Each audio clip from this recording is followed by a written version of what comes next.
Hey everyone, welcome back to another episode of Dude, Where's My Startup? I am here with Altan, the co-founder of MoreMarkets.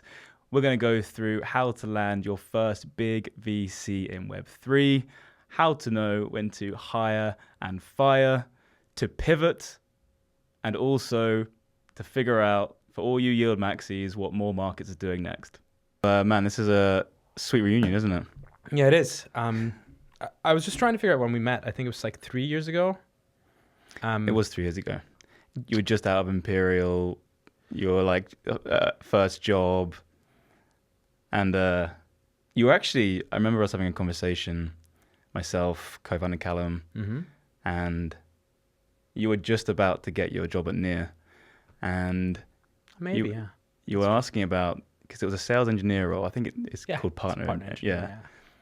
And you weren't too sure because you were thinking about maybe becoming a founder, but potentially you would just go after the sales engineer role because it has all the components of what would make a good founder. Technical communication. Yeah. We met at Chipotle, which is I remember the one in Baker Street.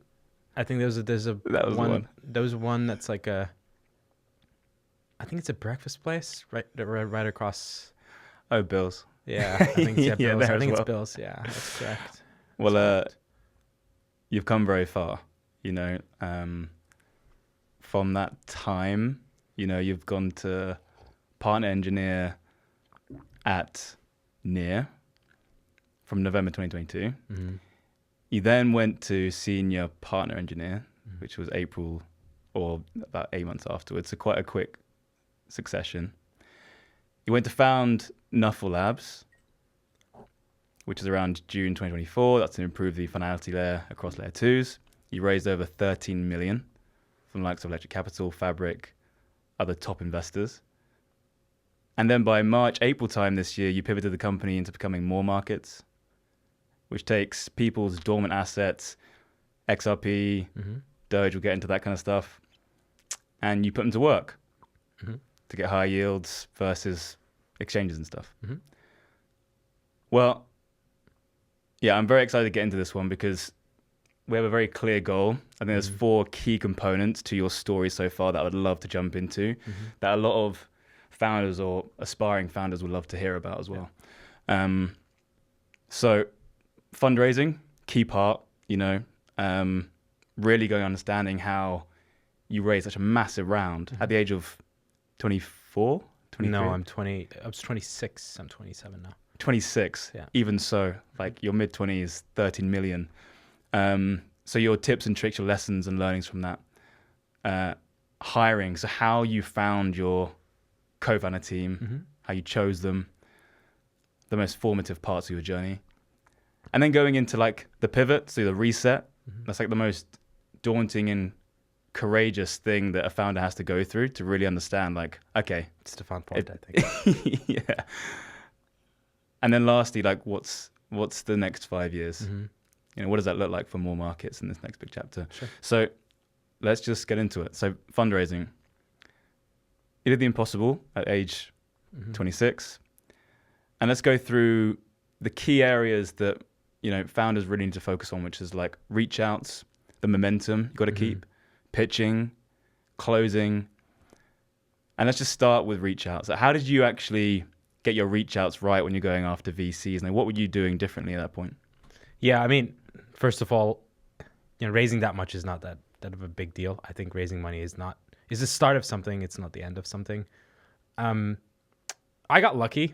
Like I'm being honest here because I worked at Near. I really loved Near as an L1, and the reason why back in 2022 when I was looking at platforms like blockchain platforms back in the day, Near struck me as one. The reason for that was Rust-based chain.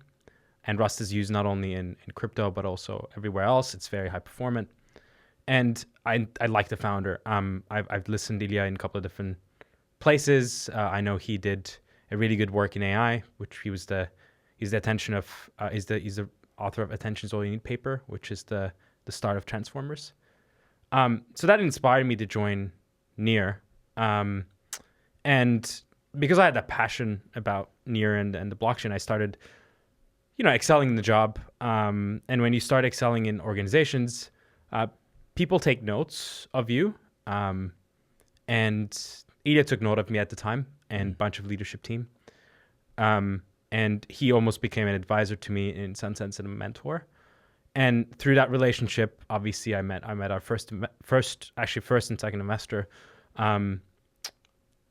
Rolling back, actually, so I met Anand, who was our first investor, through just a cold DM really back in 2022, and built that relationship not expecting any funding. I thought, having somebody that gone through that sort of Silicon Valley journey.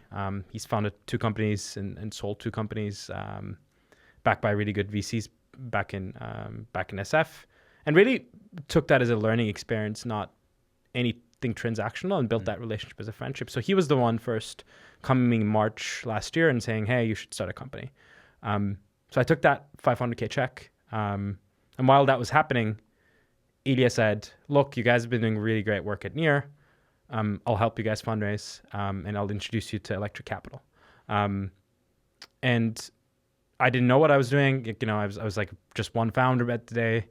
I was like, "Look, it's a great opportunity. I'll meet Avichal who backed us, and just tell him my thinking, how I think about DA and very very like blockchain infrastructure." And I think it was very clear back in the day when he was funding us is, look, there's definitely places you can improve on the go-to-market side of this business, but Avichal told me, I'm backing you and you'll figure it out what you need to do. And that comes with, I guess, venture capitalists sort of understanding how you think rather than what your business is, because that's like pre-seed seed stage startups are going to change. Like they're not going to stay as you start. And yeah, so that's how we raise money. And closing it, I got lucky. We closed it really fast. Mark was a pretty good stage at that time too. It was a bit turning, and people start to speculate after ETFs came in. I think there's going to be another bull run. So it was good timing. But at the end of the day, it's and I shared this with Anand when we got our electric check. Is like, I think it's happened too fast. Like, what did I do right here? And he said to me, I remember it very clearly, you've been working on this over the last like 3-4 years to get here, right? So that's my journey. I think there's a lot of people that did sort of hustle through fundraisers. I was pretty lucky. And I'm pretty sure I'll have to hustle if we need to raise a Series A and, all that stuff. But up until this point, we're a bit lucky in a sense. I think you almost still, you make your own luck in many ways. You could have taken the path of being a founder when we had that conversation originally, because that's what you're interested in doing. But instead you chose a path where you took on a role at a top blockchain and were able to excel there and get noticed. So, I'd say you also make your own luck and put yourself in situations like that.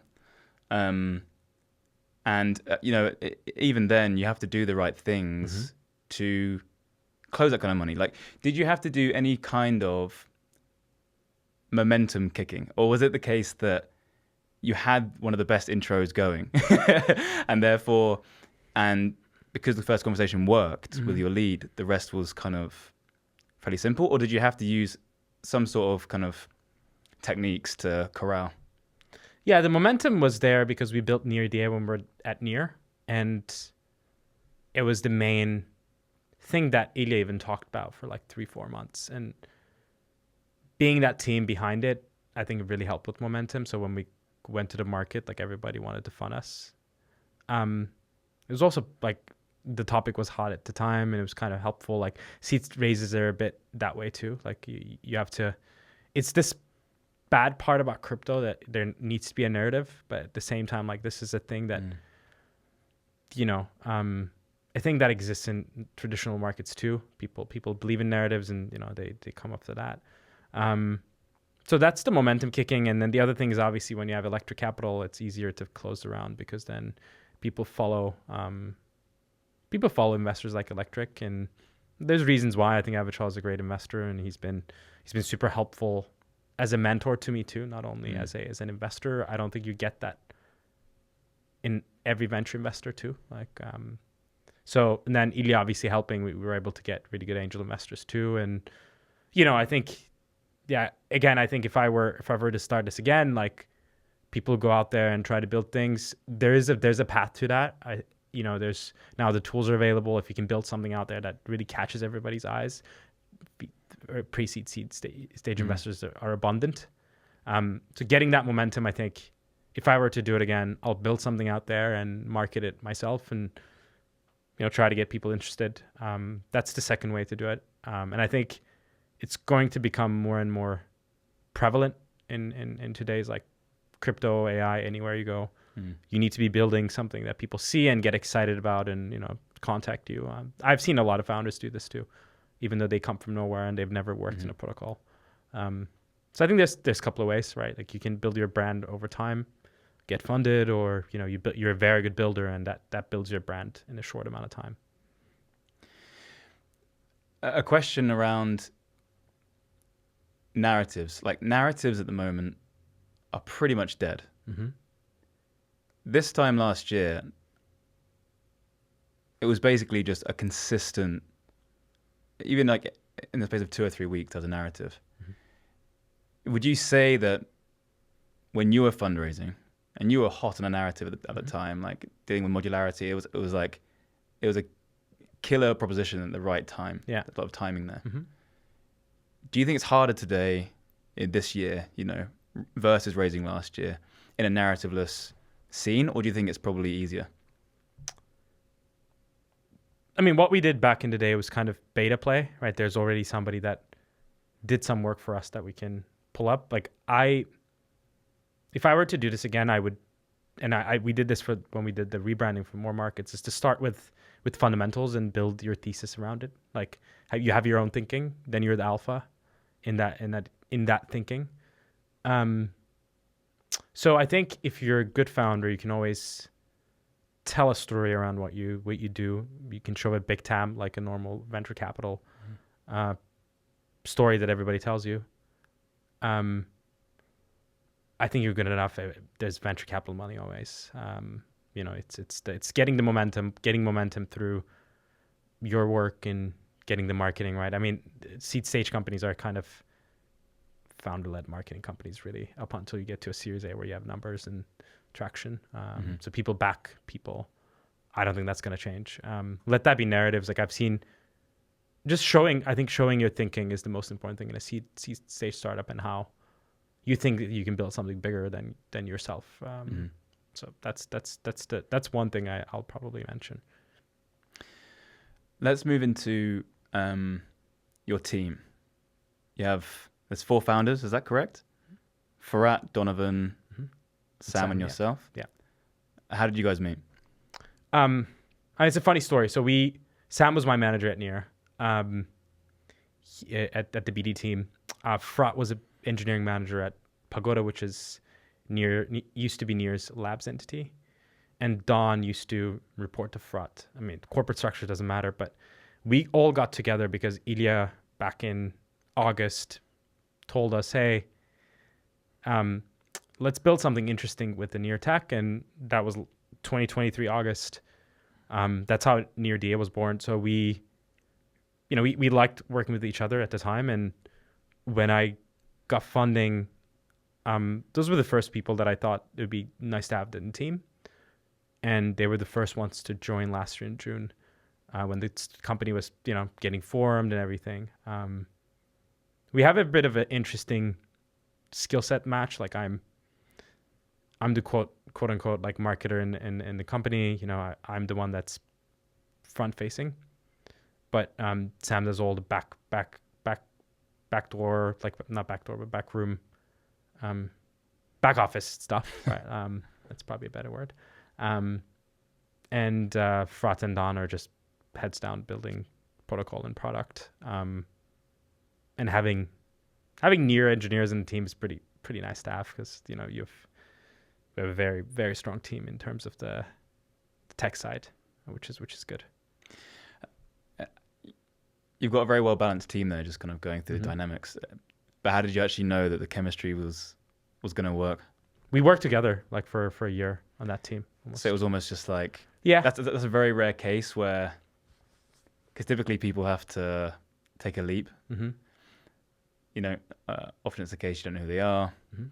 Callum, my co-founder, I knew from 10 years ago, you just kind of know it. But the formation of the team is like the most, you can't get more formative than that in a decision to make. Again, that's just a fantastic experience to actually know that you can just go off that. And getting the team out there. So like we were 4, we're now 10-ish. And what we're building, we actually have a very good sort of team where we hired a head of DeFi, George, who's came from MEV Capital, did his master's at MIT and Imperial. You know, he has pretty good expensive experience in TradFi and DeFi, and so we have that DeFi side covered. We've hired a product designer, Lucas, that worked in exchange before, so he understands how people interact with products and how we can abstract all this experience. So we have a very good, like, balanced, experienced team. And like we were talking about it before, I'd rather have, 10, 11 people that are A-star than Killers. than like have 20 people in the team. That's what I'm optimizing for. How many in the team now? In our team? Yeah. I think we're 10 now. And then we have, like, obviously people that come in part-time and do work, but main 10 core team is 10. So, quality is more than quantity. Yeah. You still have to almost get right that hiring process to make sure that you know what quality looks like. For building your first company, what were your first lessons in really realizing what you had to do to root out, okay, this person's actually going to be the person you need to hire? And what are those steps that you were kind of going through when you're interviewing them? Yeah, before this, like, our company, I've never hired someone.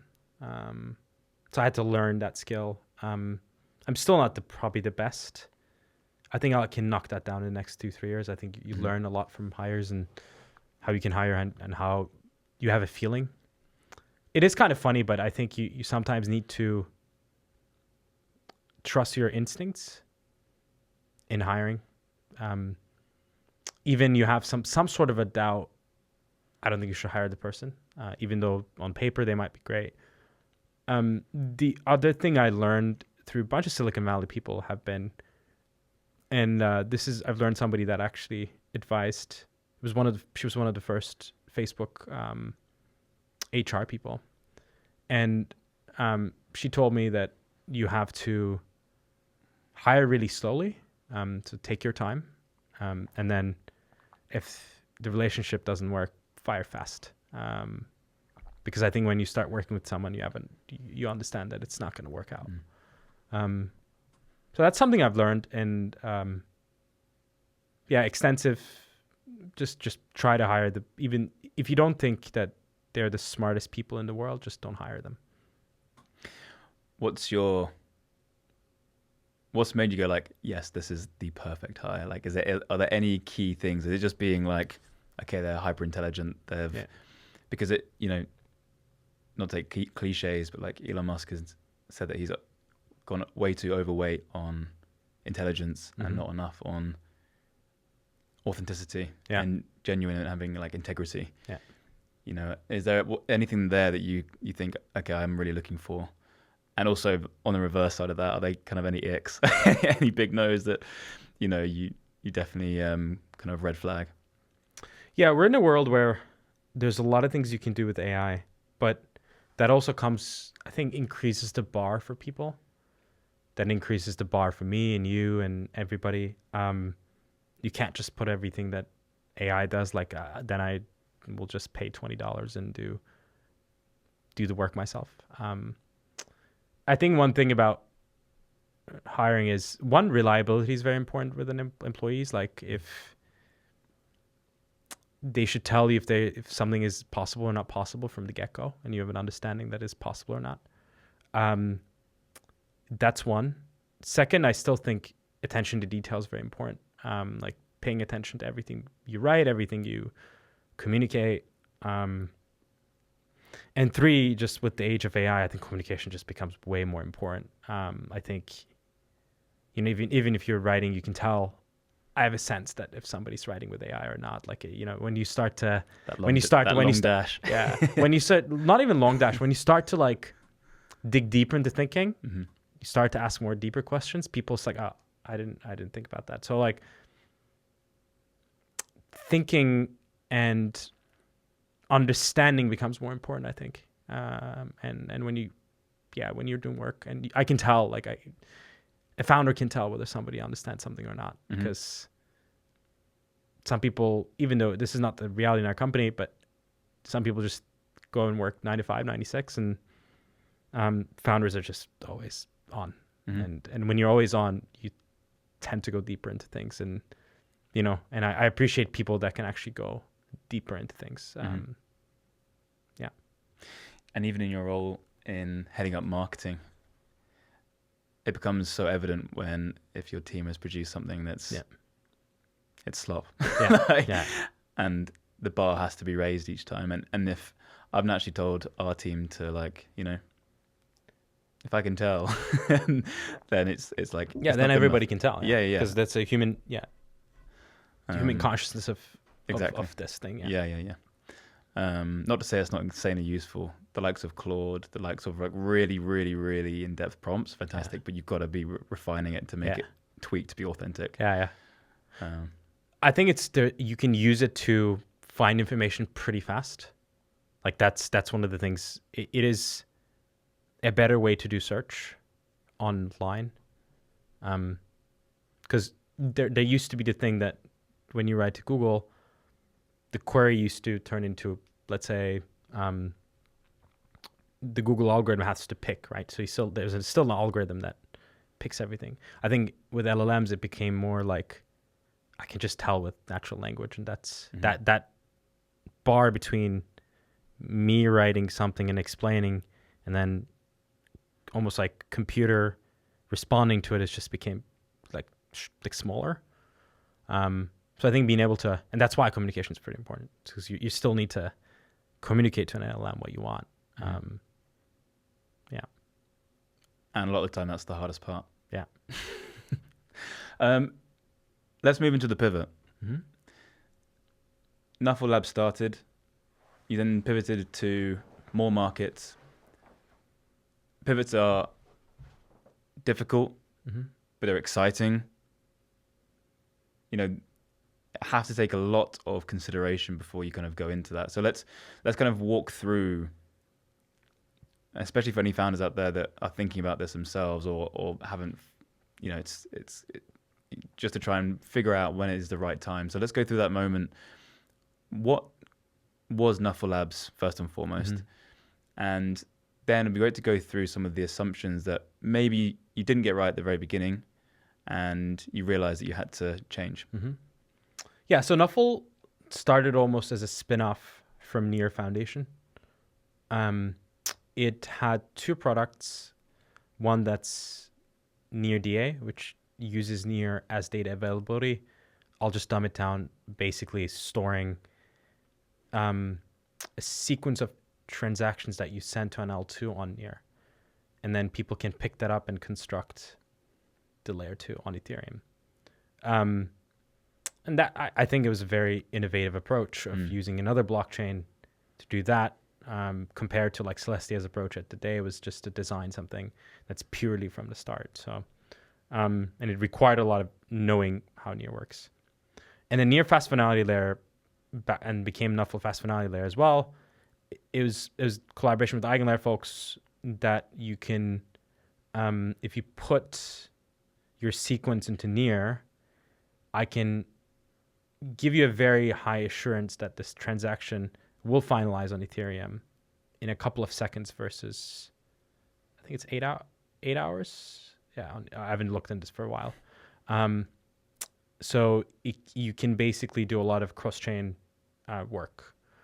It was both are very innovative products, I think, from a tech standpoint. But as you get into it, I think there's a lot of business learnings. DA did not make any money. It's just not going to make any revenue for us. That was a very conscious decision. We knew, when we started as companies, like, we should probably do something innovative on top, but there's no fees. And the second is fast finale layer product.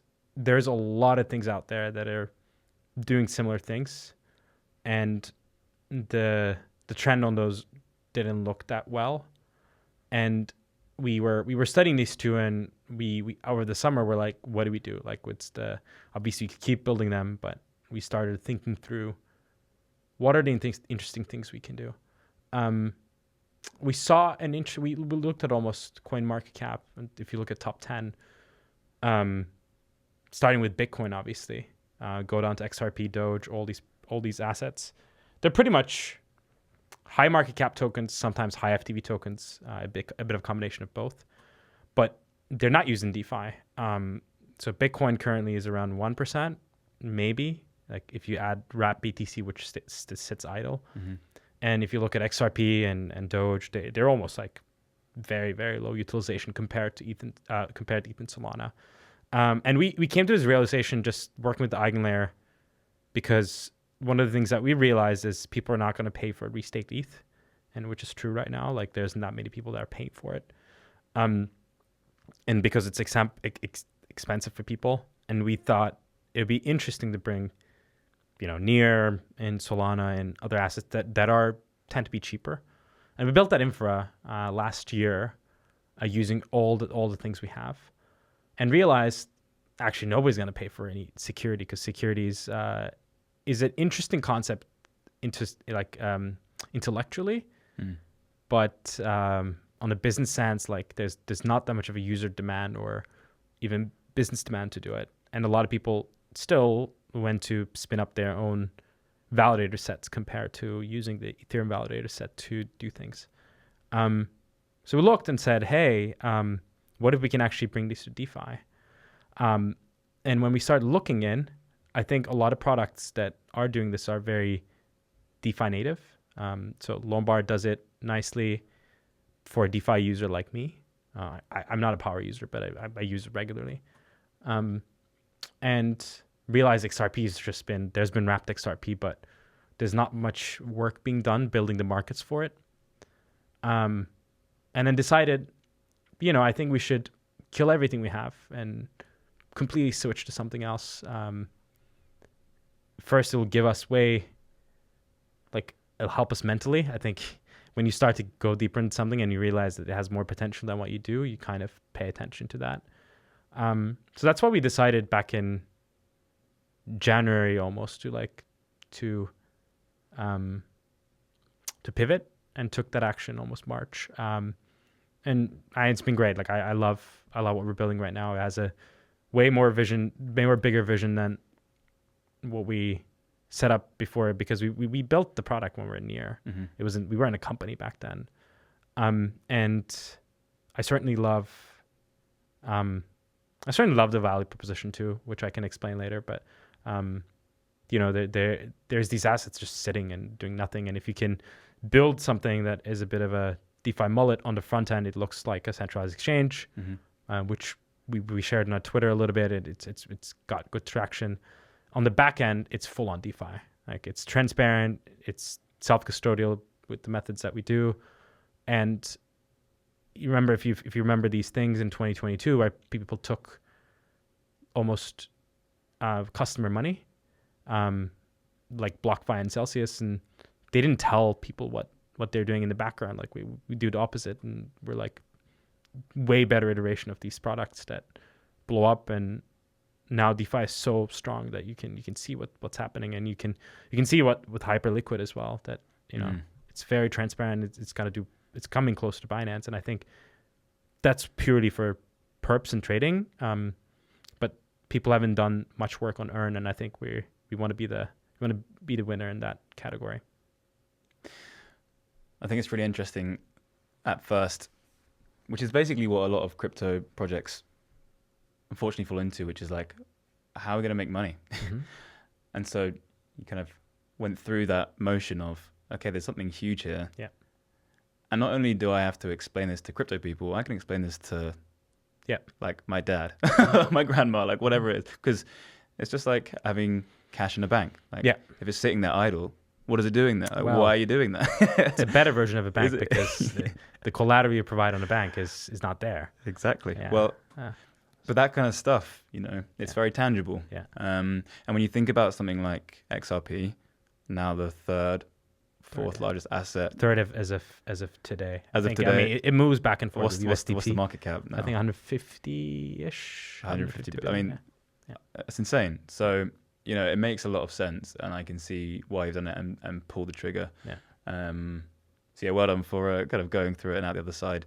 When does walk us through now MoreMarkets? So, let's go through this big vision. Like, what's happening like over the next few months?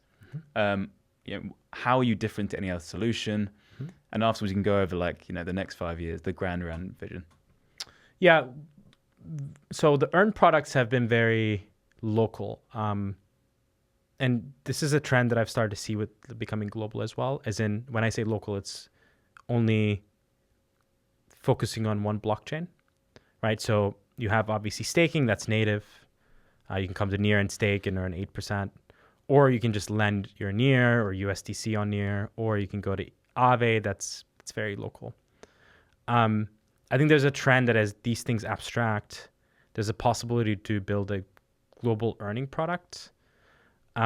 So we built that, and the vision here is that it's a self-custodial, transparent, on-chain earning product, and you can come from, in the future, from any chain, hopefully, and provide your XRP, Bitcoin, Doge. I'm specifically targeting those because they don't have native yield, and we can build the rails in the back to build like almost earning for them.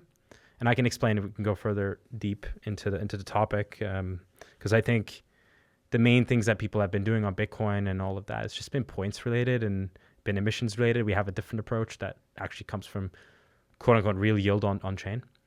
And the cool thing about this is I want an earning product that not only DeFi users can use, they can use it too if they have Bitcoin and XRP, which, there's obviously the whales that you work with, but I also want a product that a retail user can use and come in and feel a bit fun about it and, and use that product without even realizing that the points can actually turn into, something. And the yield comes from actually sources too. In the background, it is, we take XRP deposits, we use an MPC network powered by Near validators that can hold the asset between different nodes and mint a synthetic version on Ethereum or Solana. And then we pair that up with, for example, for XRP, which we started with Term Finance, you can pair that up with RLUSD, which is Ripple's stablecoin. And then we can run strategies on that stablecoin on Ethereum, and then pay the yield back with an intense network, which is powered by Near as well, on the XRP ledger. So all that loop, the user doesn't see. We see it. We have obviously a DeFi team now. It's a small team, but it's not. We're 10 people, and all that background, we do the whole heavy lifting, and the user just comes in and deposits, and they just disappear, and they don't need to worry about anything else. How much more yield is a user making with you versus through, let's just go as simple as Coinbase or Binance? Like, yeah, what's the gap that you guys are filling there? So Binance, what they do with assets like XRP and BTC is either they lend it to somebody that actually uses it to maybe margin trade and use it in off-chain markets to generate yield and pay the yield back. So let's say, I don't know, lends it at 4%, which is not the case, but and then people use that as collateral and use something somewhere else. For XRP currently on Binance, I think you can earn around 0.8. It's not transparent. You don't know where the yield comes from as a user. There's Nexo, which has higher yield, but there's a large withdrawal queue, and again, it's from the era of Celsius BlockFi, so you don't know what they do in the background to generate that much yield. For us, it's if you go into docs, if you want to explore later, you can find where the yield comes from on chain. So that's the mission. We're trying to figure out how our withdrawals are better than centralized exchanges right now. But there will be hopefully there will be fast withdrawals where the user can, let's say, pay some small amount of fee to withdraw the funds pretty fast. Cool. And let's think of the future then, because you can apply this to any asset. Like, are you guys thinking about RWAs in the future, like yield producing real assets? Like, how far is this going in terms of your vision? That is true. You can take any asset from any chain. We have all the smart contracts and MPCN done. The way I want to do this is kind of, it's almost like never chasing the highest yield again. Like, I think this is a problem that DeFi users have, but also in a way, like CeFi user has too. And maybe in some risk parameters, like you're not that risky. You don't want to take that much risk, so you can get it from RWAs. But for a DeFi user, really, it's just like deposit your XRP here, and I will guarantee you that I'm going to give you the best on-chain yield possible given some risk parameters. So in the future, I think that's the bigger vision is to be the earning platform where we can just take any asset. Maybe for Near, we give staking yield. Maybe for Solana, we give the staking yield as well. But eventually you have some sort of exchange-like features, right? If the earn product does well, then you can introduce swaps. You can do anything that a centralized exchange does eventually on any chain, and fully transparent, which excites a lot of people. That'd be huge. There is a movement around this, right? Like Infinex is doing a great job here. I think Hyperliquid has been doing really good work with perp dexes, and so there's a path to that, and I think we want to be part of that movement. The other thing is obviously, just like every other platform, you would want to sort of own it vertically, so that you can, in a decentralized manner, obviously, but you can start to have a specific lending platform for all these assets. Like currently, we're using obviously external sources like Term, eventually other lending platforms, but it is the desire of an entrepreneur to get make sure that everything is optimized for the use case, which is making sure that the users are earning the best yield on MoreMarkets. So that's a bigger vision, probably the next 5 years. It'll take time, but I think we have the product and tech now. It's more about competition and almost like GTM, and making sure that everything flows nicely. Awesome. Well, for all the yield maxis out there, I'm sure they're very excited for this. Big thanks for coming on, Altan. Great reunion. Nice. Yeah, it was a good one. And I look forward to seeing you guys crushing it. Nice to see you as well.